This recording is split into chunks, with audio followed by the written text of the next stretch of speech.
श्वान को किसी कुत्ते को खिला देना, 5 या 7 दिन करना, उसके बाद जांच कराना, जब नडियां चौक होगी वो अपने आप खुलना प्रारंभ हो जाएगा अपने आप। ना तुम्हें कुछ खाना है ना किसी को कुछ करना, बस बटुक भैरव का स्मरण कर। कौन सा भैरव है? बटुक। मेरा निवेदन रहे महाराज, जिन बच्चों के नयन कमजोर हों और जो शिवरात्रि तक भी शहद का इंतजाम ना करते हों, बच्चों के नयन कमजोर हो गए हों, चश्मा चढ़ रहा हो, चश्मा लग रहा हो, उन बच्चों के लिए भी भैरव मंदिर में तेल का दिया लगाकर उसकी काजल बनाकर काल भैरव का स्मरण कर कर उसमें घी मिलाकर भैरव बाबा के नयन बिंदु को लगाकर वही काजल बच्चों की आंख में लगाना प्रारंभ कर दीजिए। नेत्र की रोशनी अपने आप बढ़ना प्रारंभ। काल भैरव का स्मरण। महाराज, जो बीमारी व्यक्ति को छूट ही नहीं रही हो, मतलब छूटने का नाम ही नहीं ले रही है, 15 दिन इसको सर्दी होती है गुरुजी, फिर बाद में सर्दी हो जाती है, कहीं निमोनिया हो जाता है, कहीं सर्दी हो जाती है, कहीं सांस चलने लगती है, कहीं दमा चलने लगता है, थोड़ी दूर जाते हैं हांपड़ी भराने लगती है, 4 कदम चले हांप भराने लगती है। उस व्यक्ति के लिए मात्र बटुक भैरव के मंदिर में 7 कटोरी में या दिए में तिल्ली का तेल भरकर रखकर आ जाएं, एक दिए का तेल एक कटोरी में डालकर लेकर आ जाओ और उसको वक्ष स्थल पर लगाना चालू कर दीजिए। फिर आप 2 किलोमीटर भी चलेंगे तो हांपड़ी नहीं भरा सकता, श्वास नहीं फूल सकती। पर बटुक भैरव का स्मरण केवल अष्टमी को होता है, और वो भी शुक्ल पक्ष की अष्टमी, थोड़ी सी भी शुक्ल पक्ष की अष्टमी को आप कर सकते। बटुक भैरव तो कहते काल भैरव से भी प्रकट प्रबलता जिसमें आ सकती है वो बटुक भैरव। किसी व्यक्ति से काम निकालना है, वो नहीं कर रहा, बहुत हाथ पैर जोड़ लिए तुम्हें, और बहुत अकड़ेला व्यक्ति है, वो सुनने को ही तैयार नहीं है साहब, किसी की नहीं माने, किसी के बाप की नहीं माने, तो वो बटुक भैरव की माने। जो किसी की नहीं माने वो बटुक भैरव। काली तिल्ली को पीस कर उसमें थोड़ी सी सफेद तिल्ली का तेल डालकर महाराज उसका लेपन बटुक भैरव के सामने मंदिर में कर दिया जाए, और एक सरसों के तेल का दिया उस व्यक्ति के नाम का लगा कर जाओ जिससे काम निकालना है और वो कर नहीं रहा, बस उसके 8 दिन में तुम्हें फिर जाकर आप मिल लीजिए, उसका स्वभाव देखना कितना नम्र हो जाए। आपको कुछ नहीं करना, केवल नम्रता का भाव, बहुत सुंदर व्यवहार। अकड़ गई उसकी, बटुक भैरव में वो प्रबलता हो,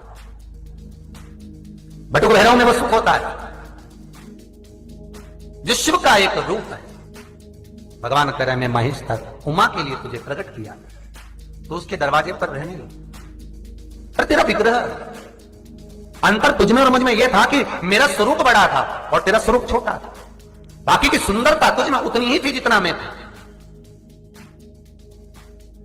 और शिव कितने सुंदर है साहब, आज भी अगर लोग भजन गाते हैं तो कहते हैं सत्यम शिवम सुंदरम, तो कोई भजन में ऐसे ही नहीं लिख देता कि सत्यम शिवम सुंदरम, कोई ने भजन में ऐसे ही नहीं लिख दिया मीठे रस से भरोरी राधा, अरे बोलो तो रानी लागे, तो कोई ऐसे ही लिख देगा क्या कि मीठे रस से भरी राधा रानी लागे सत्यम शिवम सुंदरम। अरे भाई, भजन में भी सार तत्व होता है। अगर राधा जी के लिए भजन गाया कि मीठे रस से भरोड़ी राधा रानी लागे, तो मतलब उसके पीछे प्रसंग है, और कौन सा प्रसंग है कि वो एक बार रुक्मणी जी ने भगवान कृष्ण से कहा कि मैं सर्वाधिक सुंदर, सत्यभामा कहती मैं सुंदर, और कृष्ण के मुख से निकल गया तुम काहे की सुंदर, सुंदर तो राधा है, तुम तो उसके पांव की धूल नहीं लगो।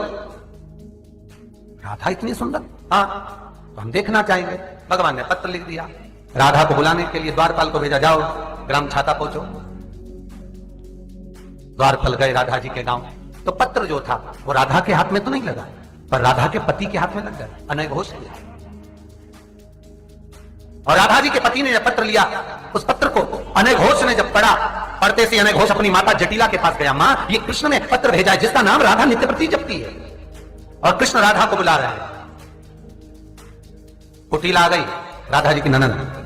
कुटिला ने कहा भैया काय को चिंता करता है, अगर राधा को बुलाया गया है तो भेज दे, और राधा से कह दे कि दूसरी बार जब आए वहां से द्वारका से तो कृष्ण को साथ ला।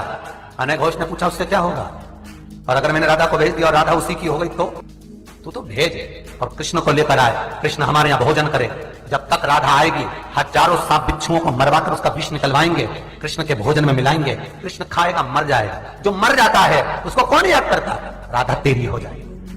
भेजो राधा, भेज। बड़ी सुंदर थी, बड़ी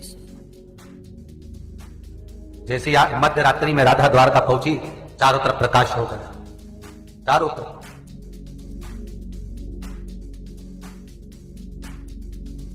प्रकाश, चारों तरफ जो चैनल है उसको सब्सक्राइब करना है आपको। उसका एक कारण, जो उपाय हम लोग कथा के माध्यम से बताते हैं, ये उपाय आपको YouTube के माध्यम से आपके मोबाइल